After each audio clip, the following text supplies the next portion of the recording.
काही घरे खूप लहान असून सुद्धा किती टापटीप स्वच्छ असतात आणि काही घरे अशी असतात की जिथे रोज झाडून पुसून होते, सगळ्या गोष्टी व्यवस्थित होत असतात, पण तरीही घर विस्कटलेली असते. तर फरक फक्त स्वच्छतेचा नसतो, फरक फक्त त्या छोट्या छोट्या सवयींचा असतो ज्यांना आपण नेहमी दुर्लक्षित करत असतो. आपण दिवसभर घरातील कामे करतो, घर स्वच्छ करतो, झाडू मारतो, फरशी पुसतो, वस्तू इकडे तिकडे पसरलेल्या असतात त्यांना आपण नीटनाटके ठेवतो, पण भरपूर वेळा काही गोष्टी आपल्याकडून अशा राहून जातात की त्यामुळे पूर्ण घर अस्वच्छ वाटायला लागते. खूप वेळा आपल्या मनालाच वाटते की मी एवढे घराला स्वच्छ ठेवण्याचा प्रयत्न करते, पण घर नेहमी विस्कटलेले का दिसते. बघा, यामागचं कारण हे तर नाही की आपण घर स्वच्छ ठेवण्यात असफल आहोत. तर पहा, खरं तर कारण ज्या छोट्या छोट्या चुका असतात, ज्या वेळोवेळी घडत असतात. आणि जर आपण या छोट्या छोट्या चुकांकडे लक्ष दिले तर आपलं घर स्वच्छ करण्यासाठी आपल्याला जास्त वेळ लागणार नाही. घराला सुंदर ठेवण्यासाठी नेहमीच महागड्या गोष्टींची गरज नसते. काही थोडेसे चेंजेस असतात ज्याने घर स्वच्छ आणि सुंदर राहणार असते. आज आपण अशा छोट्या छोट्या चुका पाहणार आहोत ज्या आपल्याकडून नेहमी कळत नकळत घडत असतात. नंबर 1ची चूक बघा, किचनवरती जास्त सामान ठेवणे. बघा, आपण किचन तर नेहमीच साफ ठेवतो, पण एक छोटीशी चूक आपण वेळोवेळी करत असतो. किचनवरती भरपूर सामान जमा करणे. किचन कितीही मोठं किंवा महागाचे का असेना, पण किचन काउंटरवर प्रत्येक वेळी मिक्सर, डबे, मसाल्याचे डबे, प्लेटी, चमचे अशा छोट्या छोट्या गोष्टी एक सोबतच ठेवलेली असतात, तेव्हा किचन नेहमी भरलेली किंवा विस्कटलेली दिसते. भरपूर वेळा आपण असा विचार करतो की ही गोष्ट तर रोजच वापरात येत असते, हिला इथेच ठेवते. हळूहळू याच छोट्या छोट्या गोष्टी वाढत जातात. जेव्हा काउंटरवरती खूप पसारा असतो तेव्हा आपणाला काही समजत नाही की कामाला कुठून सुरुवात करावी व कशी. ज्या गोष्टी आवश्यक असतात त्या तुम्ही आवश्यक ठेवा, पण बघा, मिक्सर हा सारखा आपल्याला लागत नाही, किंवा लागत जरी असला तरी त्याचं काम आहे तोपर्यंत त्याला तुम्ही घेऊ शकता, यूज करू शकता आणि त्याची एखादी फिक्स जागा ठरवा आणि त्याला तिथे काम झाले की ठेवून द्या. बघा, कामात अडथळे येतात आणि मग वेळोवेळी सामानाची हलवाहलव आपल्याला करावी लागत असते आणि मग थोडी चिडचिडही होते आणि मनस्तापही आपणाला होत असतो. त्यामुळे जेवढे किचन काउंटरला मोकळे ठेवता येईल तेवढे मोकळे ठेवण्याचा प्रयत्न करा. जर तुमच्या किचनमध्ये कॅबिनेट किंवा इतर ड्रॉवर असतील तर जास्त करून सामान त्यातच ठेवण्याचा प्रयत्न करा. याने किचन साफ आणि सुटसुटीत दिसायला लागेल. आणि जर तुमच्या किचनमध्ये कॅबिनेट किंवा फर्निचर ट्रॉली नसेल तरीही टेन्शन घ्यायची गरज नाही आहे.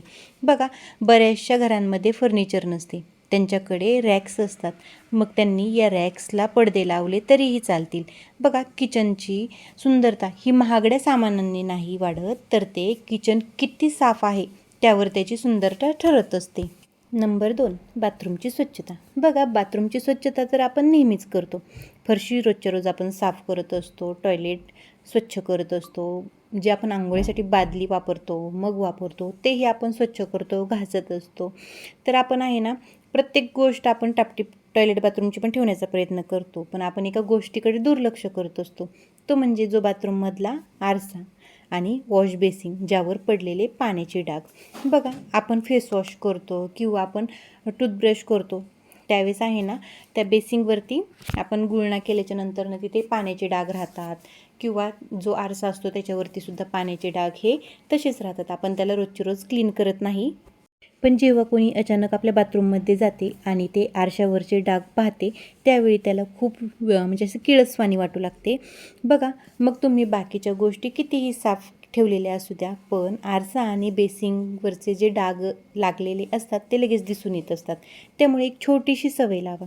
जेव्हा पण तुम्ही ब्रश करताल किंवा आंघोळ करताल त्यावेळेस बाहेर यायच्या अगोदर आहे ना, एक छोटासा सुका कपडा घ्या आणि तो त्या आरशावरती मारून द्या, म्हणजे स्वच्छ पुसून घ्या. किंवा जे सिंक आहे, आपण ब्रश केला की लगेच तो सिंक स्वच्छ करून ठेवायचा. बघा, ही छोटीशी सवय आहे, पण ह्या छोट्याशा सवयीमुळे आहे ना या गोष्टी चमकून दिसणार आहेत. जेव्हा बाथरूमचा आरसा स्वच्छ चमकतो आणि बेसिंगवरती कोणतेच निशाण नसणार आहेत तेव्हा पूर्ण बाथरूम स्वच्छ आणि व्यवस्थित दिसणार आहे. नंबर 3, जेव्हा पण आपण मार्केटला जातो किंवा एखाद्या यात्रेत जातो किंवा एखाद्या दुकानात एक छान अशी आपल्याला सजावटीची वस्तू दिसते जी आपल्या मनाला भारावून टाकते, पार वेडच लावते. मग आपल्याला काय होतं, किती वस्तू मी लगेचच माझ्या घरी घेऊन यायला पाहिजे नाही, किंवा आपण एखादी वस्तू एखाद्या लेडीजच्या घरामध्ये पाहिली, ती आपल्याला आवडली आणि तशीच कॉपी वस्तू आपल्याला मार्केटमध्ये भेटली तर आपण काहीच पुढचा मागचा विचार न करता ती डायरेक्टली वस्तू आपण आपल्या घरी घेऊन येत असतो. मग ती वस्तू सजावटीची असो किंवा एखादा फ्लॉवर पॉट असो किंवा अजून एखादी फुलदाणी असो किंवा एखादी छोटीशी मूर्तिका असे ना, तिला पाहता क्षणीच आपल्याला असे वाटते की ती वस्तू आपण आपल्या घराला खूप छान अशी शोभून दिसणार आहे आणि आपण तिला विकत घेतो. आणि मग हळूहळू अशा सवयींमुळे घर भरून जाते. टेबलवरती काहीतरी ठेवले, टी व्हीजवळ काहीतरी ठेवले, सुरुवातीला सगळं छान वाटते. पण जेव्हा जेव्हा अशा वस्तू खूप जास्त वाढू लागतात तेव्हा घर पूर्ण भरल्यासारखे वाटते. त्यामुळे घराला सुंदर ठेवण्यासाठी भरपूर जास्त प्रमाणात सजावटीच्या वस्तू ठेवण्यापेक्षा थोड्याच वस्तूंचा वापर आपण केला पाहिजे नाही. प्रयत्न करा की घरात कमी वस्तू ठेवताल. जेव्हा घरात कमी पण डेकोरेशन वस्तू असतात तेव्हा घर स्वच्छ शांत दिसू लागते. बघा, घराची सुंदरता नेहमी जास्त वस्तूंनी नाही वाढत, तर ती कमी वस्तूंनी वाढत असते. उगीच घरात गिचमिडकाला करण्यात काहीच अर्थ नसतो. नंबर 4, घराच्या मुख्य दरवाजावर चपला विस्कटलेल्या असणे. प्रत्येकाच्या घरात हेच होत असते. जेव्हा एखादी व्यक्ती घरात आली की दरवाजाच्या जवळ चपला दिसून येतात. तुमच्या घरात कितीही स्वच्छता ठेवात, पण घराचे दार हीच घराची पारख करते. बघा, आपल्या घरी कोणीही येऊ द्या, XYZ कोणीही पाहुणे असू, फ्रेंड्स असू किंवा कोणी येऊ द्या, ज्यावेळेस ती व्यक्ती आपल्या घरी येणार असते तर सगळ्यात अगोदर तिची नजर आपल्या दारावरती जाते. कारण दारच ही आपली शोभा असते. त्यामुळे दारावरूनच आपली पारख होत असते. आणि आपल्या दारात जर अशा भरपूर चपला असतील तर आपली इमेज तिथे थोडीशी डाऊन होऊन जाते. बघा, याच्यावरती काय उपाय करू शकतो आपण? दरवाजापाशी एक छोटंसं चप्पल स्टँड ठेवा. याने चपला एकदम व्यवस्थित दिसू लागतात. जेव्हा चपला व्यवस्थित ठेवल्या जातील तेव्हा एंट्री एरिया स्वच्छ आणि मोठा दिसून येतो. नंबर 5ची चूक बघा, किचनच्या डब्यांना खराब तसेच ठेवून द्यायचे. आपण काय करतो? दररोज खूप काही कामे आपण घरामध्ये करत असतो, पण एका छोट्या गोष्टीकडे आपले लक्ष जात नाही. मग तो मसाल्याचा डब्बा असो किंवा बाकीचे डबे. बघा, आपण स्वयंपाक करताना जेव्हा पोळ्यांसाठी पीठ काढून घेतो तेव्हा थोडा का होईना पिठाचा हात आपला त्या डब्याला लागत असतो. चहा बनवताना त्याला पण आपला हात लागलेला असतो, म्हणजे थोडंसं का होईना आपला हात कुठेतरी घाण असतो तर तो तिथे लागलेला असतो. किंवा मसाला काढताना मसाल्याच्या डब्यावर पण आपल्या हाताचे डाग पडत असतात. सुरुवातीला या गोष्टी खूप छोट्या वाटत असतात, त्यामुळे आपण त्यांना दुर्लक्षित करतो. पण हळूहळू या छोट्या छोट्या गोष्टींमध्ये खूप घाण दिसायला लागते. मग आपण बाकीचे किचन कितीही स्वच्छ असू द्या, ते या चुकांमुळे अस्वच्छच वाटणार. जेव्हा डब्बे आणि मसाल्याचा डब्बा स्वच्छ असेल तेव्हा किचन ॲटोमॅटिकली स्वच्छ दिसायला लागते. त्यामुळे एक छोटीशी सवय लावून घ्यायची. जेव्हाही तुम्हाला टाईम भेटणार आहे तेव्हा डब्यांना आणि मसाल्याच्या डब्याला टिश्यू पेपरने पुसून घ्या.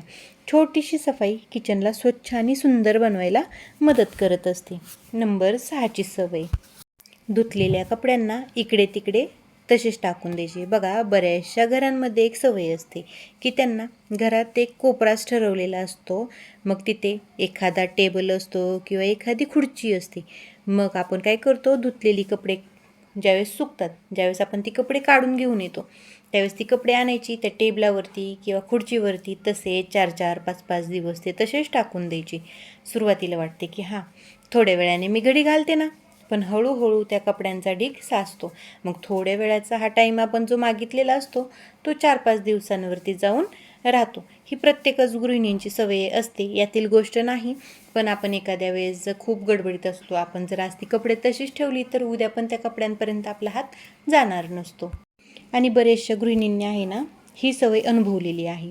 जेव्हा आपण बघा, रूम कितीही स्वच्छ असू द्या, पण असा एक कपड्याचा ढिगारा घरात असला की रूम विस्कटलेली दिसून येते. सर्वत्र पसारा दिसू लागतो. कपडे घरातील एक आवश्यक गोष्ट आहे, पण तीच जर योग्य ठिकाणी नसेल तर पूर्ण घराचा लुकच चेंज करून देणार असते. त्यामुळे प्रयत्न करा की कपडे सुकले की लगेचच घरात घेऊन आले की लगेचच त्यांना घडी घालायची. आणि आता पहा, आपण प्रत्येकाचे कपडे वेगवेगळे ठेवण्याची जागा आपण ठरवलेली असते. म्हणजे आता मिस्टरांची कपडे त्यांचा सेपरेट कप्पा असतो आणि आपली जी डेली यूजची कपडे असतात, मग मुलांची असो आपली असो, त्याच्यासाठी एक सेपरेट कप्पा असतो आणि त्याच्यात पण पार्टिशन आपण केलेले असते. मग त्याच्यामध्ये आपापली कपडे लगेचच ठेवून द्यायची. मग याने काय होणार आहे माहिती आहे का? याने मुलंही स्वावलंबी होणार आहेत. म्हणजे दुसऱ्या दिवशी मुलांना ज्यावेळेस आंघोळ करायची असते त्यावेळेस त्यांना माहिती असतं की मम्माने माझे कपडे कोणत्या एरियात आणि कोणत्या ठिकाणी ठेवलेले आहेत. त्यामुळे इथे आहे ना तुम्हाला पण खूप मदत होणार आहे. म्हणजे तुम्हाला तुमच्या हातातील काम सोडून मुलांना कपडे देण्यासाठी तुमच्या बेडरूमपर्यंत यायची गरज तुम्हाला लागणार नाही आहे.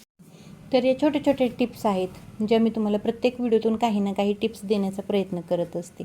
तर या छोट्या छोट्या टिप्स फॉलो करून आपलं घर आपण स्वच्छ टापटीप ठेवायला मदत होणार आहे आपल्याला.